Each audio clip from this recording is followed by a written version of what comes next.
Olá, tudo bem? A partir de agora começa mais um Universiência, um programa feito por TVs e instituições públicas de ensino superior nordestinas.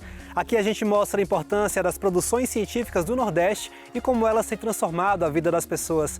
Vamos ver agora quais pesquisas iremos conhecer no programa de hoje. Pesquisa da Universidade Estadual do Sudoeste da Bahia, campus de Vitória da Conquista, utiliza a música, a ludicidade e técnicas de relaxamento e aquecimento vocal para auxiliar pessoas com deficiência no aprendizado de língua estrangeira.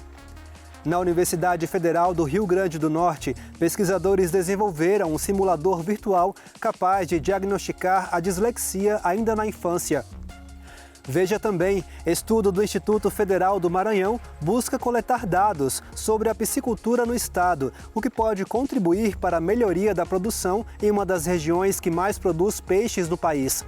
E ainda, em comemoração aos 5 anos do Universiência, nós vamos revisitar uma pesquisa do Instituto Federal de Alagoas, que desenvolve produtos lácteos com características inovadoras.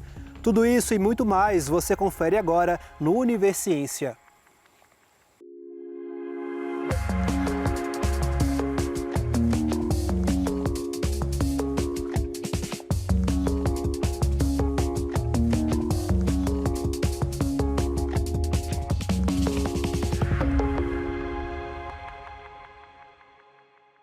Você já ouviu falar do método sugestopédico? Ele foi criado na década de 60 para o aprendizado acelerado de idiomas. E é utilizando este método que pesquisadores da UESB, campus de Vitória da Conquista, estão auxiliando pessoas com deficiência no aprendizado da língua inglesa. Confira.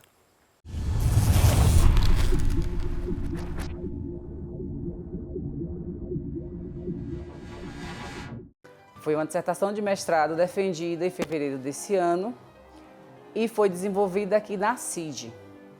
Grupo controle em um turno e o grupo com método sugestopédico no outro turno.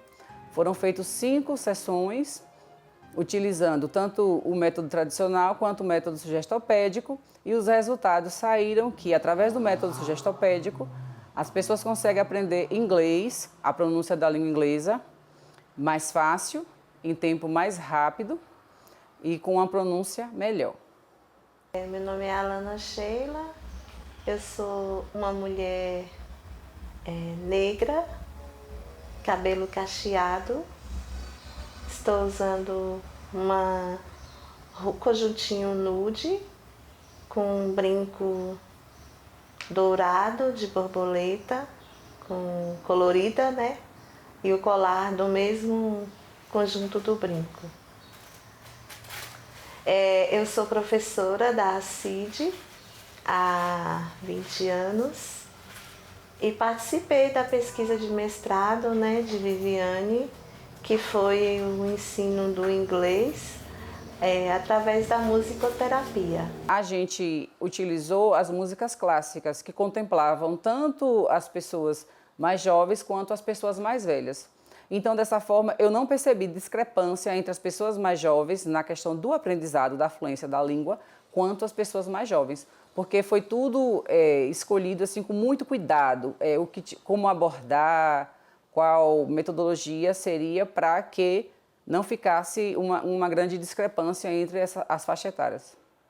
Os resultados mostraram que, através do método sugestopédico e como esse método é utilizado, as pessoas conseguem aprender inglês de forma mais relaxada, pronunciar melhor, sem grandes tensões, sem grandes medos, porque a gente, através do método sugestopédico, é um psiquiatra que criou esse método, médico, e ele tinha noções da parte terapêutica e ele tinha um grande grupo com ele que tinha formação em música, em teatro, então assim, é um conjunto de atividades que faz com que o cérebro receba as informações de forma prazerosa, relaxada, para que potencialize esse aprendizado, você aprenda de forma mais rápida e ele fique duradouro. É interessante porque a gente tem, enquanto pessoa com deficiência, dificuldade, né, pelo inglês não ser uma língua nossa, de nós brasileiros, né?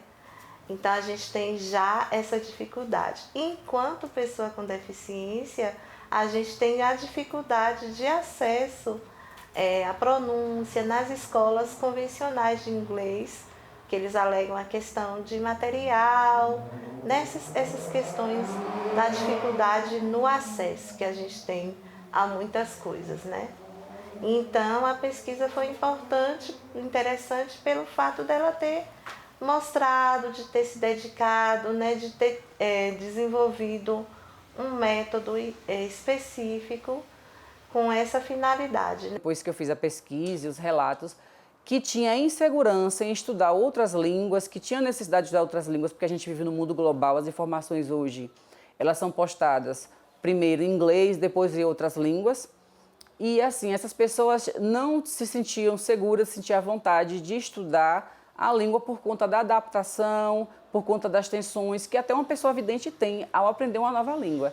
Então, através do método, através da minha pesquisa, mostrou-se que é possível sim, uma pessoa com deficiência visual aprender uma língua de forma mais relaxada, prazerosa e mais rápida. Deu para aprender alguma coisa, ela utilizava nomes fictícios, vários instrumentos, né? A gente podia manusear vários instrumentos e a partir daí falar, né? Ela utilizava música também, que é uma coisa que ajuda muito, muitos movimentos corporais, então isso ajuda na apropriação da língua. Eu vou ampliar sim, eu quero disseminar mais, porque assim, eu acho que a gente precisa disseminar coisas boas, dar mais acesso a essa pesquisa para que pessoas que queiram trabalhar com esse público consigam trabalhar e ter esses resultados também, né? E na minha tese de doutorado vai ser a utilização do canto, que eu também sou bacharel em canto, aqui na CID mesmo, para esse público, para a estimulação linguística também. No próximo bloco, você vai conhecer um estudo da Universidade Federal do Rio Grande do Norte que resultou na criação de um simulador virtual capaz de diagnosticar a dislexia ainda na infância. O intervalo é rápido, a gente volta já já.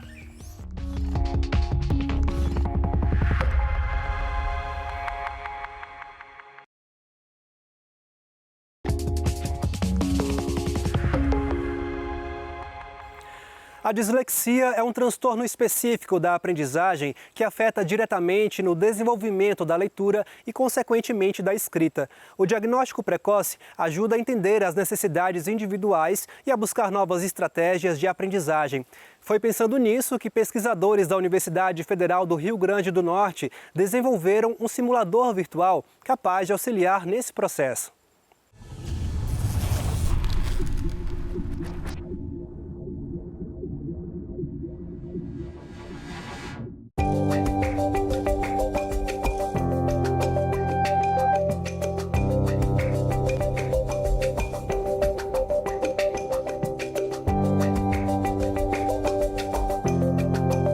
A dislexia é um transtorno da aprendizagem de origem neurobiológica. O que significa isso? É um funcionamento diferente em áreas do cérebro que precisam se desenvolver para a leitura.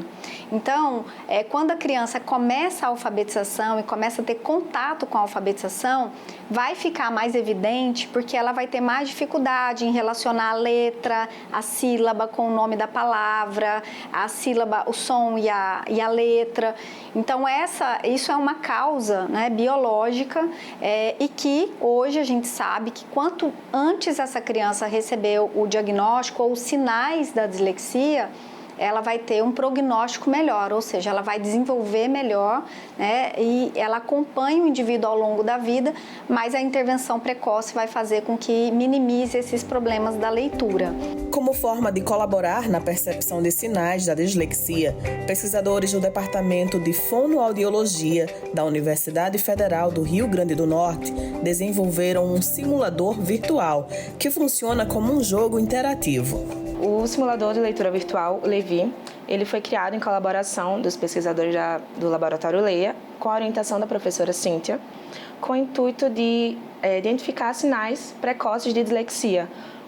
Quando a gente compara pelo simulador, a gente faz a comparação da leitura típica com a leitura atípica, porque as pessoas que utilizam o simulador, elas vão ter essa experiência, elas vão conseguir ouvir uma leitura e julgar de acordo com as características que foi escutada, né?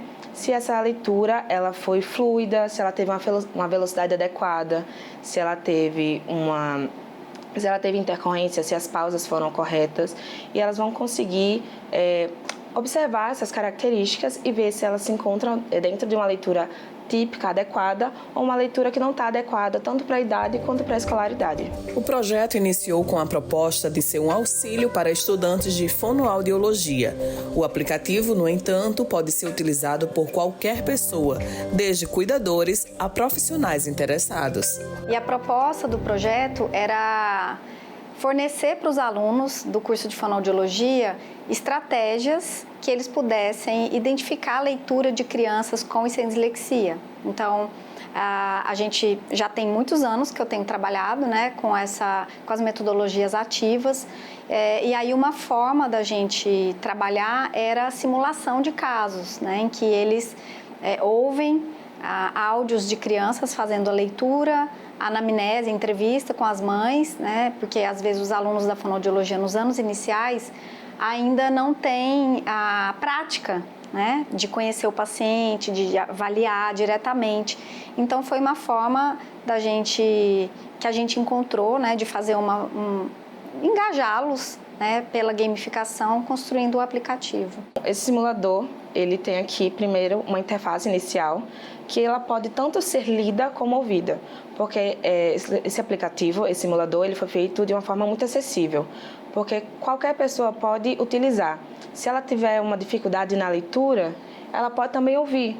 Então, a gente criou essa metodologia, né, para deixar mais acessível tanto para profissionais, estudantes ou pais que têm interesse de conhecer um pouco mais sobre a leitura, também sobre a dislexia. O aplicativo ele é disponível tanto na versão web e na versão mobile para iOS e Android.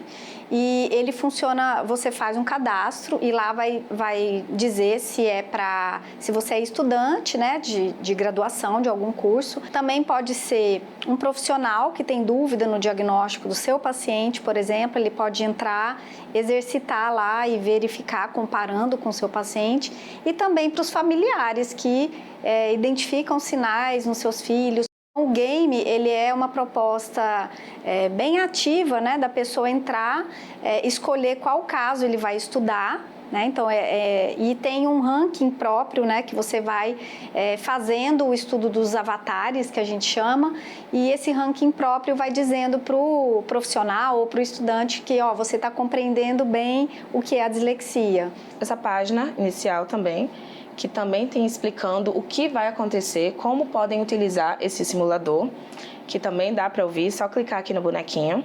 E aqui temos os avatares, que tem de diversas idades, diversos estados do país, porque a gente também quis trazer essa variedade. Como é a leitura de uma criança do norte, como é a leitura de uma criança do nordeste, do centro-oeste. Ao final, né, do jogo vão ter algumas perguntas que a gente chama de quizzes, em que eles vão responder características da leitura daquela pessoa, que pode ser uma criança, um adolescente ou um adulto. E ao final vai dizer as características da dislexia para que a pessoa também compreenda o que é.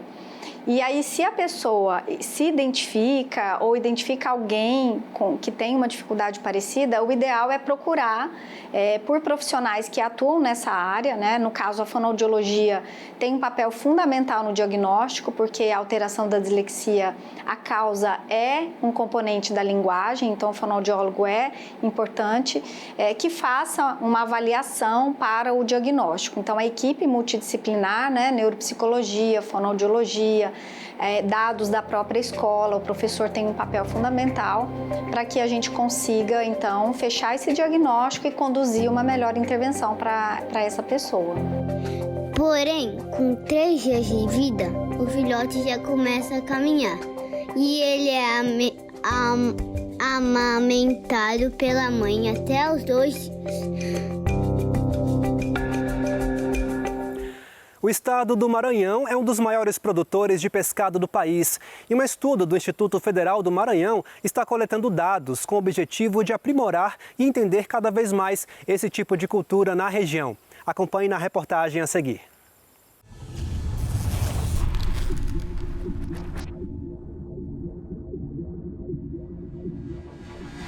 O trabalho que nós desenvolvemos tem por título a caracterização da piscicultura no município de Monção, Maranhão, que é um município da região da Baixada Maranhense, que popularmente conhecida como a região dos lagos. Eu sou estudante de agronomia e como eu sou de Monção, a minha professora, a minha orientadora, ela pensou em fazer algo relacionado também ao município. Anterior ao desenvolvimento do trabalho, eu integrei o núcleo de maricultura do IFMA aqui no Mar. Desde que eu entrei no laboratório, a gente sempre viu muitos estudos sobre a piscicultura em vários outros municípios da Baixada, principalmente Matina, que é um município muito estudado, é o maior produtor de peixes aqui da região da Baixada Maranhense. E eu pensei, cara, se o meu município está crescendo bastante em relação à piscicultura, por que não pesquisar um pouco sobre, já que não existia nenhum dado publicado a respeito da piscicultura no município. E foi um trabalho que a gente desenvolveu com 25 piscicultores da região. A gente conseguiu esses dados através da Secretaria de Agricultura do município, que nos forneceu o acesso a eles a partir de número de contato, endereço. Assim, a gente conseguiu aplicar 25 questionários, que nós acreditamos ser 100% da população amostral, porque nós não conseguimos ter acesso a outros produtores diferentes desses, que eles mesmos se indicaram entre si. Então, a gente entendeu que houve a saturação de dados, de informações, visto que não havia nenhuma novidade de produtores entre eles. No questionário semi-estruturado, com perguntas abertas e fechadas, a gente também fez o registro de algumas respostas que a gente obtinha naturalmente através das nossas conversas, né? Anotávamos nos nossos diários de campus. E nesse questionário a gente tinha perguntas a respeito de produção, de quais espécies eram produzidas, a partir de quais sistemas. Tínhamos dados a respeito de idade, de gênero. E os dados eles foram muito interessantes. 96% dos piscicultores da região eram homens, 80% dos entrevistados eles possuem ensino médio completo, 100% deles eles recebem algum tipo de assistência técnica fornecida pelo Senar.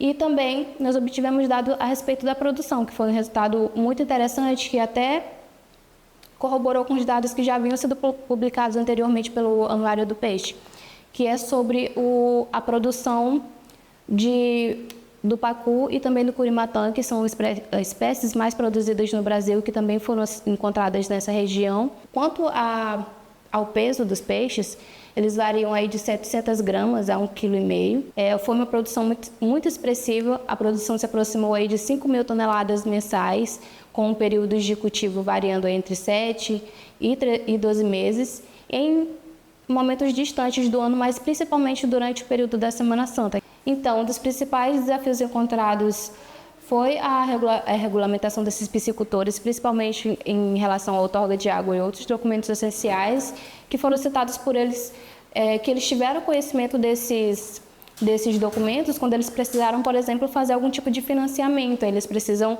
entender um pouco e precisam desses documentos relacionados à piscicultura. Outra dificuldade que nós encontramos foi em relação aos atravessadores.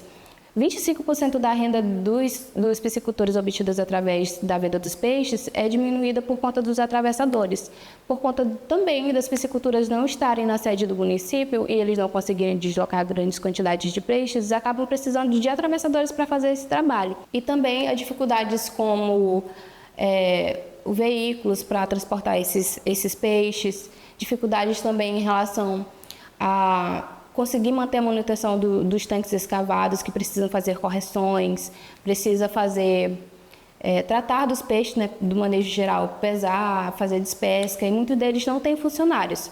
Eu cito isso no trabalho, que a maioria deles tem um funcionário ou não tem funcionário, e os funcionários que eles têm não são formalizados, o que é outra problemática que a gente encontrou durante a pesquisa.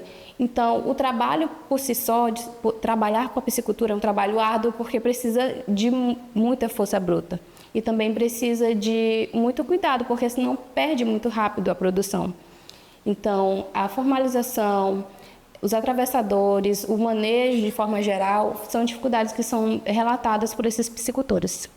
Trabalho que aborda sobre aspectos socioeconômicos da piscicultura em uma região, ele é importante para gerar informações sobre a cadeia produtiva local dessa atividade, gerar informação sobre os produtores, sobre as demandas locais. Os dados gerados, com o trabalho, com a pesquisa, ele vai ser apresentado não só através de publicação em artigo científico, que nós estamos trabalhando nesse momento no artigo científico, mas também vai ser, vamos retornar para o município levando os dados em forma de banner, de palestra para os produtores locais dentro de uma feira que é realizada anualmente no município, para contribuir com a formação desses piscicultores na obtenção de recursos de financiamento para esses produtores. Como estudante, a pesquisa ela é muito importante porque ela nos traz esse contato com a ciência, de uma forma geral, por assim dizer. Que as pessoas pensam que ciência tem só a ver com aquele cara que está lá dentro do laboratório misturando substâncias e substâncias. Mas a ciência ela também se faz em campo, se faz vivendo, se faz indo atrás dos piscicultores, entendendo sobre o modo de vida deles, como que eles se relacionam com o trabalho. Então isso acaba trazendo um arcabouço de experiências muito grande para o estudante que de algum modo vai contribuir depois para a vida acadêmica ou se ele vai continuar na pesquisa também. No próximo bloco, a gente segue revisitando pesquisas que fizeram a diferença no dia a dia em celebração aos 5 anos de Univerciência. O nosso próximo destino é o estado de Alagoas. O intervalo é rápido, a gente volta já.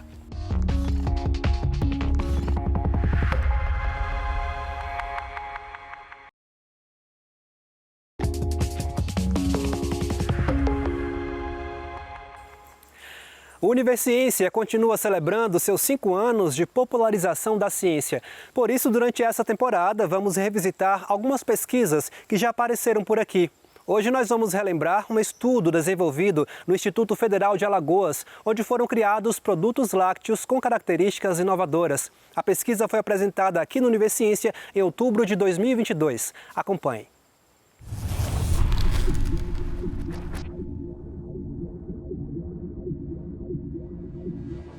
Em campus, nós temos 2 laboratórios de processamento de alimentos, como esse, por exemplo, onde são desenvolvidas várias aulas práticas e também onde são elaborados os produtos que são feitos para os TCCs e os eventos que ocorrem aqui com uma amostra, por exemplo. Então, vários produtos já foram desenvolvidos, como o próprio queijo, maturado no licor, queijo coalho e trufado com doce de tamarindo, iogurte com batata doce, o ketchup de beterraba, licores, geleias, sorvetes e vários produtos que são elaborados aqui. Aqui no Campus Batalha, a gente já desenvolveu 2 patentes que foram resultados de projetos feitos juntos com os alunos do curso técnico em agroindústria na mostra multidisciplinar. É um evento que ocorre anualmente no nosso campus, onde a partir deles a gente consegue vários produtos, várias inovações.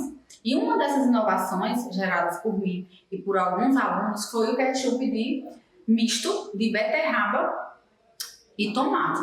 Como a beterraba tem essa pigmentação que vai gerar compostos antioxidantes como a beta-alaína, então é de importante interesse para a ciência, para a tecnologia de alimentos, a inserção dessa matéria-prima nos produtos. Porque com o licopeno do tomate e a beta-alaína da beterraba, a gente vai obter um produto super nutritivo. Além do mais, o ketchup, ele é considerado um produto super popular, que vai de todas as faixas etárias, desde crianças, jovens, adultos e idosos.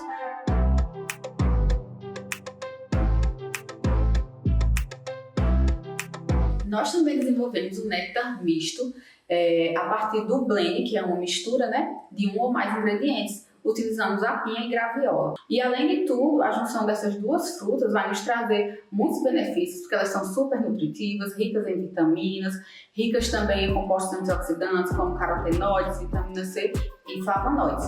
E fica essa opção que a indústria alimentícia também pode investir em néctar. A partir daí, nós tivemos a ideia de juntar algo que é tradicional com algo inovador, a partir da maturação de queijos em licores de frutas regionais, o que acaba agregando valor tanto às frutas da região, como também ajudando na economia local, com os produtores de leite, sendo aqui a bacia leiteira. A partir desse processo de maturação, acontecem ações enzimáticas que fazem com que o queijo ganhe novos sabores, aromas e também uma coloração específica, fazendo também com que o queijo fique com maciez característica, sendo assim um produto diferenciado com alto valor agregado. Os queijos, eles foram maturados em 3 licores com frutas regionais, sendo essas acerola, folha de museiro e tamarindo, onde passaram por um processo de maturação durante 30 dias, sendo 5 imersos nesses licores. Após esse processo de maturação, foram feitas análises sensoriais, onde todos tiveram boa aprovação. Além da boa aprovação sensorial, o queijo também apresentou uma grande intenção de compra, sendo destacados os queijos os quais o sabor adocicado foi mais acentuado, bem como a mistura do sabor alcoólico com o salgado do queijo. Também foram realizadas análises físico-químicas, no qual o queijo foi classificado como de média unidade e semigordo, apresentando uma vida de prateleira prolongada, podendo até ser levado para exportação. O Campus Batalha está localizado na Bacia Leiteira de Alagoas, então o desenvolvimento de produtos lácteos é muito importante, pois agrega valor ao leite, o que pode gerar mais renda para os produtores locais e desenvolver produtos que sejam mais atrativos para a comercialização.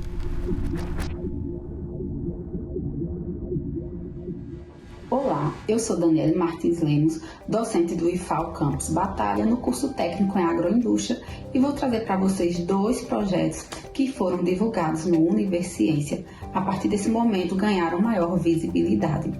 O primeiro já é depósito de patente da nossa instituição, é o produto tipo ketchup de beterraba. Ele foi feito a partir dessa hortaliça que é rica em antioxidantes, porém pouco consumida.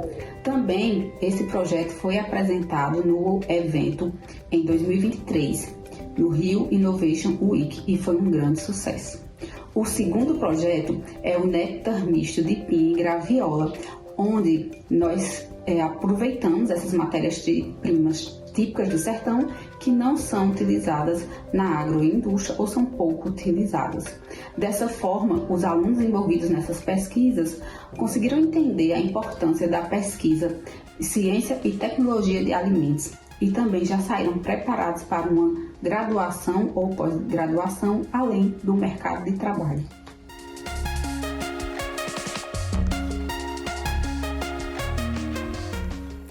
O Universiência de hoje fica por aqui. No próximo programa, traremos mais pesquisas inovadoras para a gente conhecer o que tem sido produzido nas instituições públicas de ensino superior nordestinas. Caso tenha alguma dúvida ou sugestão, envie um e-mail para unesb.edu.br que a gente te responde em um próximo programa. Obrigado pela sua companhia. Até mais.